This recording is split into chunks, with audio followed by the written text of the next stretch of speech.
Olá para você que acompanha a nossa programação multiplataforma. Estamos começando mais uma edição do nosso Ponto de Vista e hoje a gente vai falar muito sobre ativismo em prol dos negros e de outras causas aqui, porque a gente recebe a produtora cultural e relações públicas, Rafaela Hilário. Rafaela, seja bem-vinda ao Ponto de Vista. Obrigado. Obrigada, Lê. Muito bom estar aqui hoje, poder falar um pouquinho da cultura da cidade, né? A gente discorrer aí um pouco sobre patrimônio, sobre a história. Isso é muito convincente para todo mundo. Vai acrescentar muito, tenho certeza que vai ser um programa ótimo, mas como sempre eu começo perguntando aqui para os meus convidados qual é a relação que cada um tem com a cidade de Guarulhos, porque a gente traz aqui pessoas que são guarulhenses, nascidas e crescidas na cidade, pessoas que não são daqui, mas vieram de repente muito pequenas para cá, e que fazem algum projeto importante para a cidade, né, que tem alguma relação importante com a cidade. Qual é a sua relação com a cidade enquanto pessoa e como é que você vive a cidade, como é que você curte a cidade? Nasci e cresci aqui, minha família é toda daqui, né? A gente vem aí de famílias que estão aqui desde 1950. Então, eu, assim, vivo realmente Guarulhos e eu sou guarulhense raiz, eu falo, né? Porque eu gosto de percorrer os lugares por aqui. Você vai me ver na Vila Galvão, você vai me ver no Lavras, você vai me ver em Bom Sucesso. Então, eu tô sempre andando aí pela cidade. E eu acho isso Mas muito... que bairro que é a sua raiz? Que bairro que é a sua raiz? Eu sou ali do Jardim Tranquilidade, ali da Vila Galvão, ali chama Jardim Vila Galvão. Moro ali atualmente. Mas a minha avó, ela é da Vila Barros, então eu vivi ali na minha infância há muito tempo, ali perto do Secap, né? E aí, assim, a minha relação é muito boa, eu diria, porque a minha mãe foi rainha do carnaval em 1996 aqui em Guarulhos. Então, eu sempre estive ali nesses espaços de cultura negra, de certa forma. Então, eu fui crescendo com isso em alguns momentos da minha vida, se distanciando também, por conta da cidade, de se distanciar dessas raízes também. Sim. E aí a gente vem hoje tentando resgatar isso. A gente vai falar muito disso. Mas e a cidade, como é que você curte? Você gosta de ir em algum lugar? Você curte, sei lá, comer, bagunçar em algum lugar, ir pra balada? Não sei o que você curte fazer. Vou falar o que eu gosto de fazer. Eu gosto de ir no reggae da 13, entendeu? Que é na favela da 13. Eu gosto de dancear, de reggae.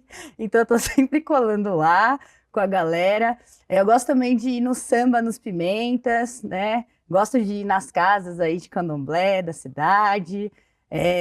Gosto também de, assim, antes a gente tinha alguns points ali no Secap, que agora não estão ali na região, eles descentralizavam, mas eu gosto muito de andar por ali.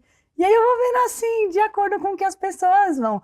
Eu gosto muito de ir também no Ianguçu, no morro, que às vezes muita gente não conhece, mas é uma das... Tem gente que fala que é um pôr do sol muito bonito, Nossa, né? Não fui lá ainda, não. lindo. É muito bonito, vale muito a pena ir, assim, é um lugar que a gente não espera que exista aqui na cidade, assim, né? Quando a gente vai falar de pôr do sol, a gente já pensa em Pico do Jaraguá, em outros lugares. E aqui a gente tem um pico muito legal, assim. E eu sei que é uma trilha muito levinha de fazer, mas tem uma amiga minha que fica falando, vamos lá comigo, e eu sou meio avesso à trilha, sabe? Eu sou aquele meio preguiçoso pra fazer trilha, então eu tô adiando um pouquinho, mas eu vou lá. Falam que é muito tranquilo, né? Dá pra chegar de carro, entendeu? Você chega de carro, anda ali 2, 3 minutos, você já chega, é maravilhoso. Tá em paz. E Rafa, me fala, o que levou você a se dedicar tão intensamente aí à luta pela causa negra, principalmente pelo ativismo negro, e pode falar um pouquinho do que você faz, né? Porque você faz bastante coisa, você atua em muitas áreas, na verdade, né? Eu atuo em muitas áreas, acho que até posso trazer isso. Eu acho que assim, vem de 4 pilares e vem dessa história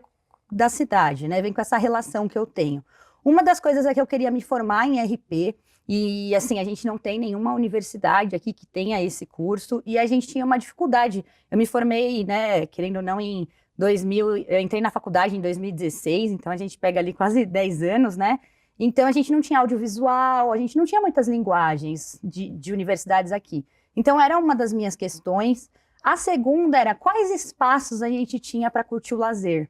Então a gente sempre, às vezes, buscava muito São Paulo para ir. E aí eu ficava refletindo assim, né? Comunicação, cultura, lazer... quais são esses espaços que faltam aqui, de repente, na cidade, principalmente nesse movimento de 10 anos assim atrás. E aí foi quando eu entendi que os espaços em que eu ia em São Paulo eram de cultura negra e que eu gostava muito disso e que eu sentia falta disso na minha própria cidade.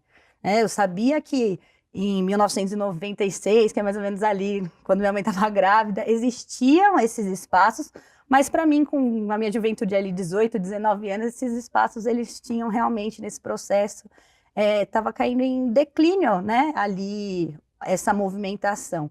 Então foi quando mais ou menos em 2018, 2019, e olha que engraçado, ontem eu estava mexendo em umas fichinhas lá em casa, assim, umas fichinhas, que eu sempre faço meu planejamento, aí eu achei uma fichinha assim de 2017, eu falando, eu quero criar um centro cultural em Guarulhos.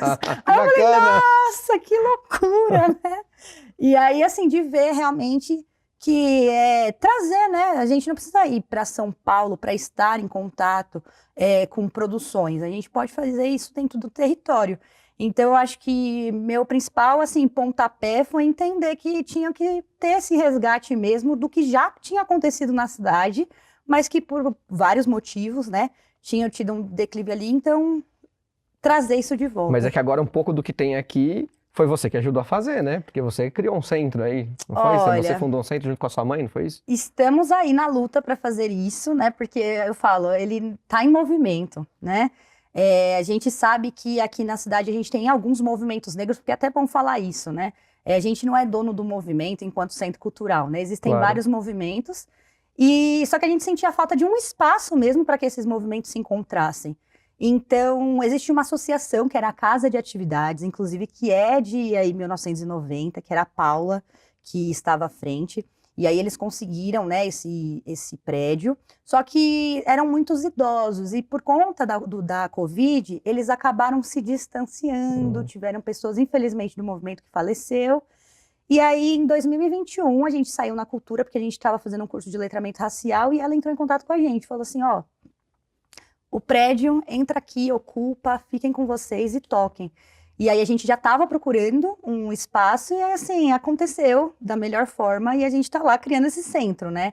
Então assim, se a Casa da Candinha não ficar pronta, a gente tem um outro espaço aí para falar um pouco disso. Bora lá, bora aproveitar os espaços da cidade, né? Que é o que vocês estão fazendo. Espaços. Fala um pouco do projeto Pretos em Conexão, porque acho que faz muito parte disso, né? Inclusive da parte física aí da cidade. Como é que você está tocando esse projeto hoje? Como é que vocês estão tocando esse projeto hoje? Para a gente poder tentar entender um pouco melhor, inclusive, as atividades culturais que vocês exercem ali, ou depois aquelas que vocês ajudam também as pessoas a desenvolverem. Vamos lá. O Pretos em Conexão, ele surgiu muito de uma necessidade, assim, familiar, né? Então, eu estava falando disso, da questão da relação com o espaço, mas eu sou pró-unista, então fui fazer faculdade na Vila Olímpia, e na época eu senti uma grande diferença, comecei a entender ali sobre as questões raciais que existiam naquele espaço, porque eu vinha de Guarulhos, ia para Vila Olímpia todos os dias. Você foi para um espaço de elite, né? E eu fui para um espaço de elite, e aí lá eu fiquei em choque, porque muita da minha realidade não estava expressa naquele lugar, né? E aí foi ali que eu tinha um único professor negro, e ele começou a me trazer para essa relação, assim, de pensar nessa negritude, e é uma pessoa que está comigo até hoje, assim, me ajudando, inclusive. E foi quando eu falei assim, a minha mãe tem 50 anos e ela não entende que ela é uma pessoa negra, apesar de vir do carnaval. Como que eu ajudo nisso? Aí eu comecei a criar na faculdade um curso de letramento racial, né? Ali, metodologias e tal. E foi na época que começou mais ou menos a pandemia. E eu falei, vamos fazer esse curso via WhatsApp. Aí o curso rodou para mais de 800 pessoas aqui na cidade. E aí foi quando eu falei assim, puxa, que legal. Então as pessoas estão interessadas nisso. Quer dizer, no fim a pandemia foi um boom para você. Foi uma coisa boa para você. Foi uma coisa boa, assim, porque a gente já sentia falta. Então, assim, tinham outras pessoas que sentiam falta desse movimento negro presente aqui na cidade também. E aí, a partir do curso de letramento racial, elas começaram a se conectar. E aí as pessoas mesmo começaram, e se a gente fizer um encontro? Né? E aí a gente fez esse encontro. E aí a minha mãe propôs, e se a gente fizesse uma feira?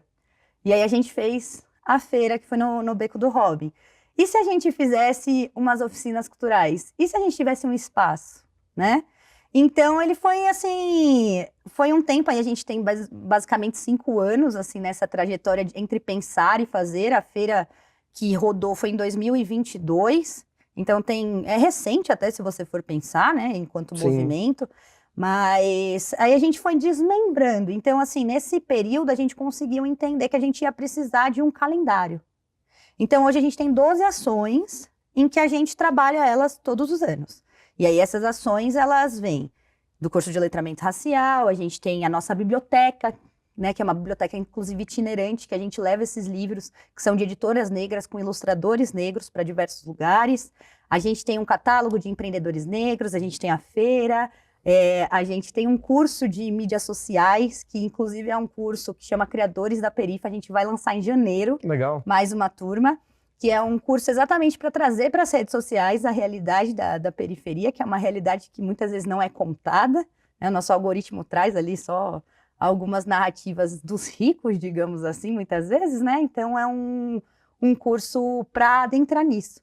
E aí a gente tem 12 ações agora dentro da casa de atividades. Excelente. E você fala do curso, para você ver que a internet nem sempre ela é ruim, né? Ou o celular, dá para se fazer um bom uso disso. Né? A gente às vezes reclama, mas dá para se fazer um bom uso disso. Fala um pouco pra gente do que é esse curso de letramento, né? Porque muitas vezes as pessoas não sabem com esse termo, mas que é para as pessoas conhecerem um pouco da própria história, né? Fala um pouquinho. Exato. O nosso curso de letramento racial, ele começou, assim, existem alguns pontos em cursos de letramento racial, né? Que a gente tem que pensar enquanto raça, enquanto pessoas negras, enquanto pessoas brancas, né? E aí, nesse curso, a primeira edição que a gente fez focada, então, nessa realidade, por exemplo, da minha mãe, que é uma pessoa negra, mas que não sabia que era negra. Então, nesse primeiro curso, a gente fez ali uma sequência de audiovisuais, então, a gente fala sobre a história do Brasil, né? Então, trazendo a escravização dos povos, a gente fala um pouco sobre as questões raciais, branquitude, negritude, né? Por onde elas permeiam.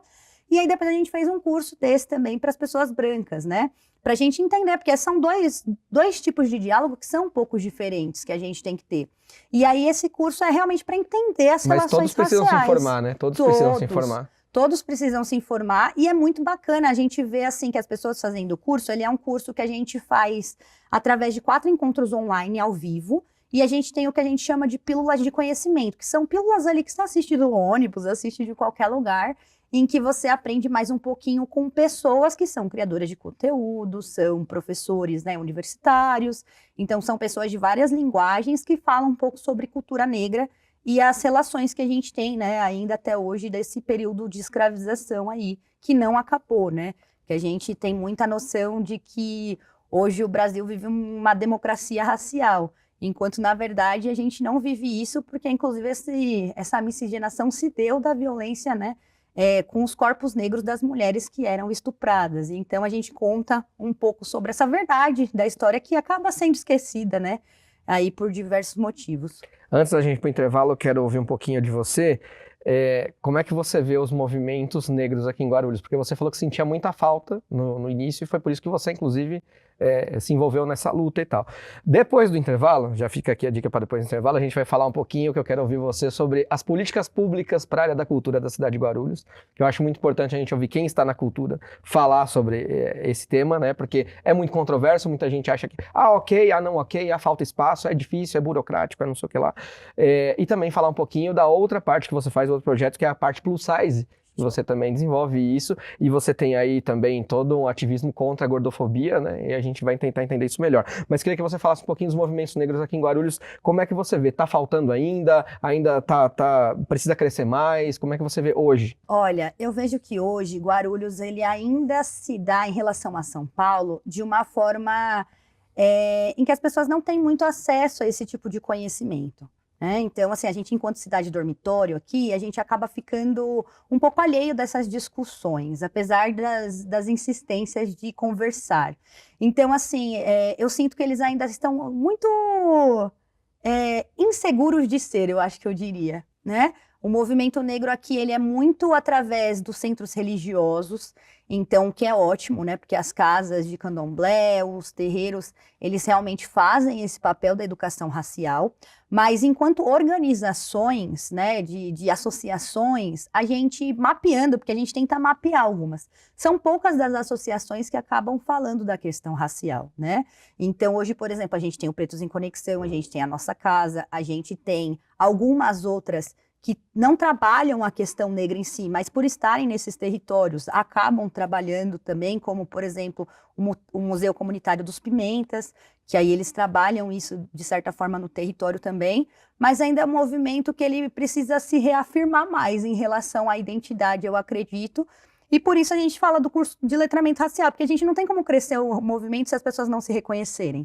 Claro. Então, as pessoas aqui... Você acha que São Paulo ainda é um parâmetro? Ele é mais parâmetro aqui para a gente tomar como modelo? Em relação aos diálogos que se tem, em relação até aos conselhos, né, de racialidades que se tem, eles são mais presentes porque tem mais gente envolvida, né? Então, assim, tem as pessoas das cidades ao redor que vão para São Paulo discutir isso culturalmente, porque é ali onde está, né, a renda. Então, muitos dos grupos culturais de identidade negra que ficam ali ao redor, eles acabam indo para São Paulo por isso. E, inclusive, a gente de Guarulhos também vai para São Paulo. Eu acho que por isso até que se enfraquece um pouco essa discussão aqui. E aí é tão importante a gente ter esses movimentos aqui no território falando, né? E dando voz a isso, assim, para a gente conseguir crescer cada dia mais. A gente espera que cresça mesmo, mas agora a gente vai fazer uma pausa. Vamos fazer um tintim aqui que eu sempre faço. Eu sou muito fanfarrão e eu sempre falo aqui para quem assiste, pelo menos quando eu tô aqui apresentando um programa, que é água, viu, gente? É água.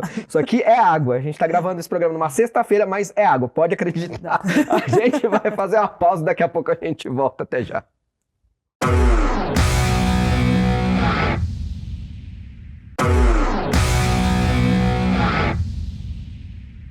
Maravilha, Ponto de Vista está de volta. A gente está batendo um papo aqui com a produtora cultural, Relações Públicas e, por que não dizer, ativista, a Rafaela Hilário. Antes da gente ir para o intervalo, eu deixei aqui algumas pautas para a gente passar nesse segundo bloco. Falei que eu vou questioná-la aqui sobre as políticas públicas para a cidade de Guarulhos. Vamos falar do projeto Plus Size, né, que eu acho muito importante. Mas antes, queria que a Rafa falasse sobre um evento que aconteceu recentemente na Adamastor. Foi até o último dia 3 e agora foi para outro lugar, né, Rafa? Fala um pouquinho. Isso, é a exposição Multi, que ela é uma primeira ação de um projeto que a gente vai tocar aí ano que vem para trazer as narrativas da diversidade através do audiovisual. Então, essa exposição ela aconteceu na Adamastor.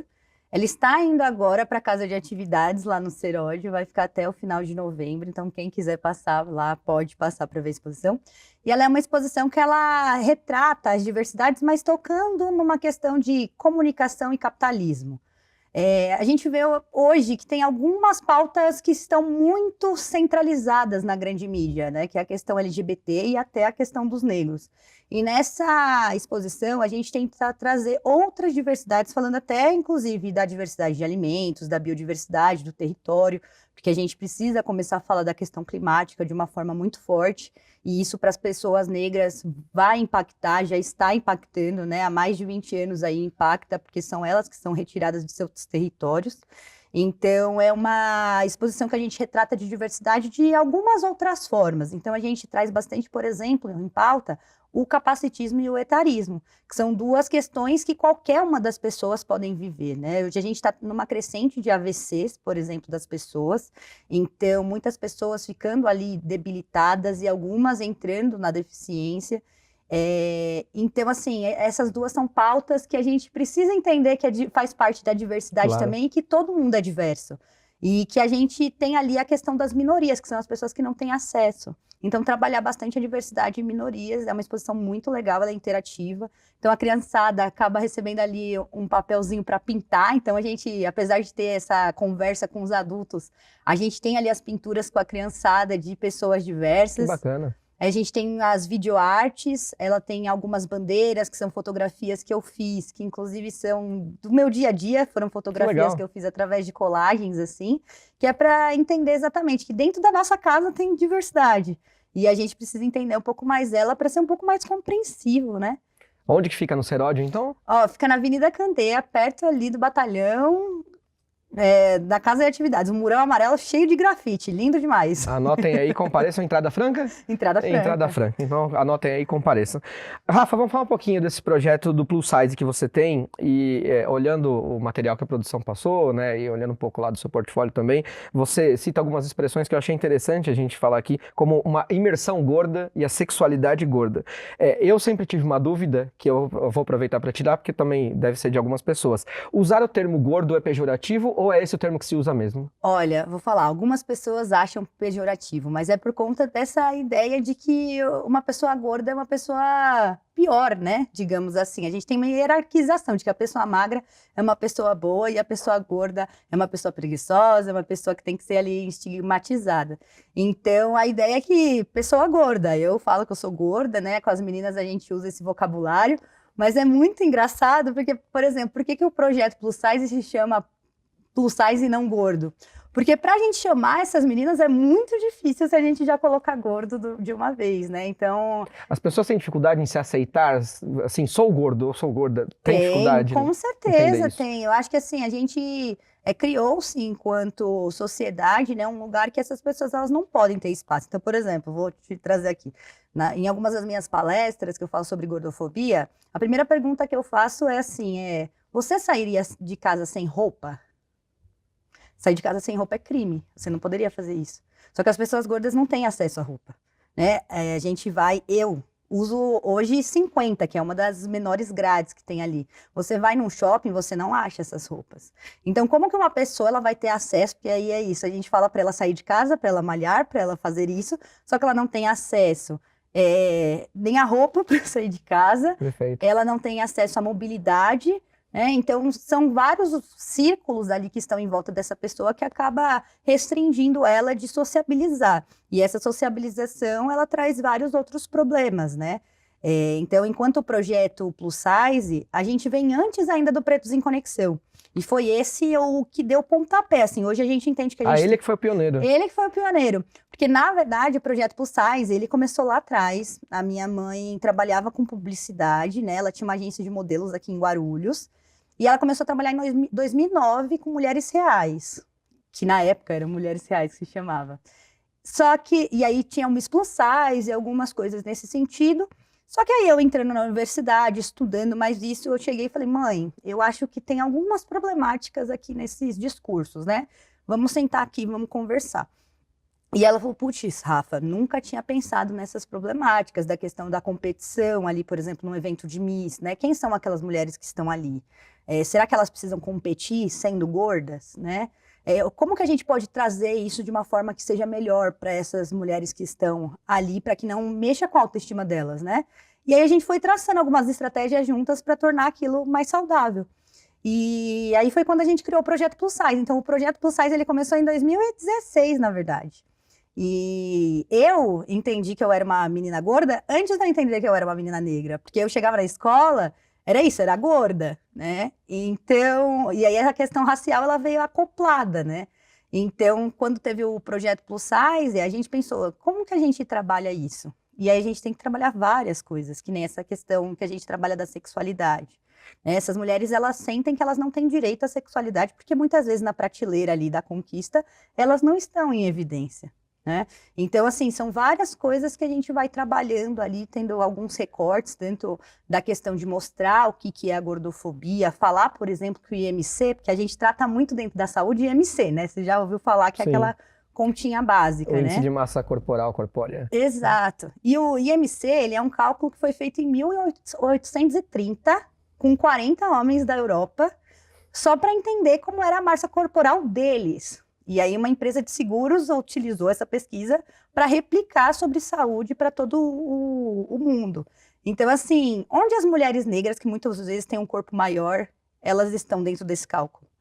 Como que a gente usa saúde como parâmetro em base nesse cálculo? Então, a gente traz algumas reflexões para entender. Os números ficam distorcidos, né? Ficam distorcidos. E aí a gente precisa ter um avanço da medicina, né, para entender realmente quem são esses corpos, aqui no Brasil, principalmente, que a gente vive a miscigenação, né? Tem alguma coisa de saúde mental também nesse projeto? A gente tem parceria, no caso, com uma clínica de psicologia, que aí a gente ajuda exatamente as meninas dentro disso, né? Porque às vezes também a gente abraçar muitos dos campos não é o ideal, porque eu não sou psicóloga, minha mãe também não é, e aí, das meninas a gente tem algumas que estão trabalhando na clínica, e aí a gente faz exatamente esse encaminhamento.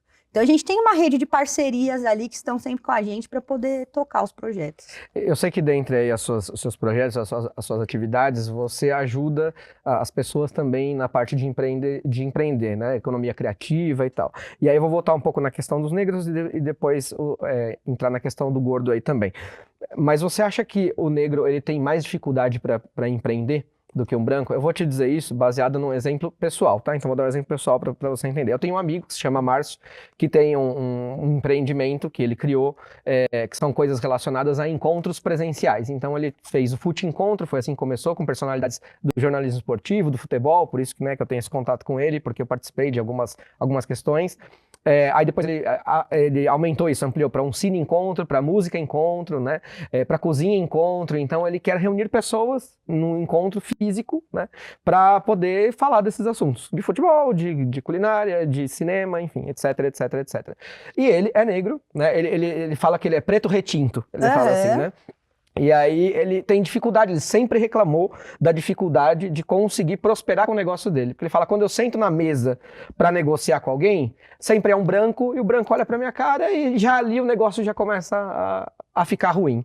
Então você acha que tem mesmo essa dificuldade do negro empreender? Como é que você trabalha isso nos seus projetos aí? Olha, tem a dificuldade porque a gente passa por isso sempre, assim. As pessoas, muitas vezes, elas não acreditam que é a gente que está tocando o Centro Cultural, que é a gente que está tocando a feira, né? Ainda que seja a Feira Pretos em Conexão. Então, as pessoas sempre questionam, assim, quem que é que está fazendo? E ele fala, gente... Então, assim, existe essa questão do preconceito racial em si, que é isso, você tá na mesa ali, debater e mostrar que você tem potência. Então, assim, enquanto mulher, enquanto negra, você tem que mostrar isso 3 vezes, 4 vezes mais.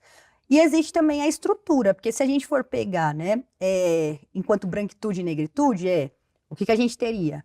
Ali as pessoas que vieram da época da colonização, que eram grupos majoritariamente brancos e que tinham ascensão econômica, tinham dinheiro, e essas pessoas negras ficaram todas marginalizadas. Então a rede de apoio que essas pessoas têm são ciclos muito diferentes, né? Quando a gente pega muitos dos artistas brancos, por exemplo, que estão em sua carreira em ascensão, você vai ver quem financiou aquilo é de família, família que foi herdeira, né? Ou muitas vezes esteve num ciclo ali dentro da comunicação, que é um ciclo muito bom. E a dificuldade dessas pessoas é que elas não têm rede, porque quem é a rede? São outras pessoas, muitas vezes pessoas pobres, né? Então, assim, a gente tem uma dificuldade mesmo que ela é estrutural das relações. Por isso que a gente fala que é muito importante a gente tentar fazer novos networkings, porque falar de empreendedorismo, gente, não dá para falar de empreendedorismo sem falar de financiamento. Não dá para falar de empreendedorismo sem falar de investimento. E aí eu trago uma realidade da feira, por exemplo. Quando a gente faz a Feira Pretos em Conexão, vamos supor assim, palco, estrutura, tenda. A gente precisaria minimamente de R$100 mil para fazer essa estrutura, pagando todo mundo, fotógrafos ali, pagando salários, né? Salários não, diárias baixas. E existem eventos que têm o mesmo porte nosso, que a gente vai para outros círculos e que é 350 mil. O mesmo que a gente entrega com 100 mil. E aí, assim, qual que é o valor que a gente tem dessa feira de retorno? Às vezes, quantos os empreendedores venderam? 10 mil. Então, não é sobre o retorno que a gente vai ter, mas é um investimento cultural. E é muito difícil de fazer as pessoas, às vezes, entenderem isso. Que a gente precisa ser fomentado enquanto cultura para aquilo ali existir. Óbvio. E voltando à parte cultural, já que a gente está chegando quase no finalzinho do programa, então eu vou fazer aquela pergunta que eu deixei para o final, perdão, que é a pergunta de $1 milhão. Políticas públicas para a área de cultura na cidade de Guarulhos. Como é que a Rafaela Hilário vê hoje as políticas públicas voltadas aqui para o setor cultural? É meu primeiro ano no Conselho de Cultura, estou no Conselho, então, assim, já faz uns 3 anos que eu acompanho mais os fóruns culturais. E aí, o que a gente precisa hoje, assim, é de investimento público em relação a dinheiro mesmo, a fazer a pasta ter dinheiro. Porque os movimentos culturais da cidade, eles estão muito organizados. O pessoal do cinema, teve gente que foi para Los Angeles ganhando passagem, ganhando tudo, para ir para lá, para mostrar um curta que foi feito aqui em Guarulhos. A gente tem o pessoal do teatro, que também é super reconhecido. A gente tem a gente enquanto movimento de diversidade. Os movimentos são muito bem organizados e, inclusive, os editais, eles são referência para outras cidades e outros municípios. Então, a cultura por si só, os artistas, eles são organizados. Existem, né, dentro de qualquer município, alguns que não tiveram acesso a essa questão mais institucionalizada da produção cultural. Então, lá no começo, quando eu falei que eu gosto do reggae, né? Por exemplo, o movimento reggae, o movimento dancerral, como é um movimento de periferia, muitas vezes não tem acesso a esses recursos porque acaba não tendo recurso para todas as linguagens. Então, eu acredito que se a gente tiver mais investimento, as pessoas conseguem se organizar para fazer isso aqui um polo cultural, porque Guarulhos a gente tem o maior aeroporto da América Latina. Isso aqui tinha que ser uma cidade turística, né? Tinha que ser um polo cultural e a gente ainda não tem, por falta de investimento. Porque a gente espera que Guarulhos, na verdade, cresça como um todo, inclusive no setor de cultura.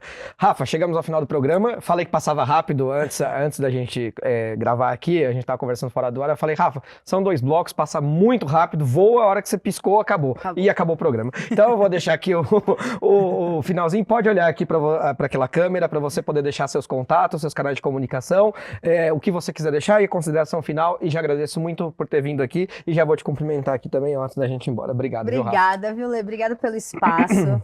Gente, eu acho que para vocês entenderem um pouco mais, sigam a gente no Instagram, @PredesImConexão, @projeto.pulsais, e me segue também, @RafaelHilário.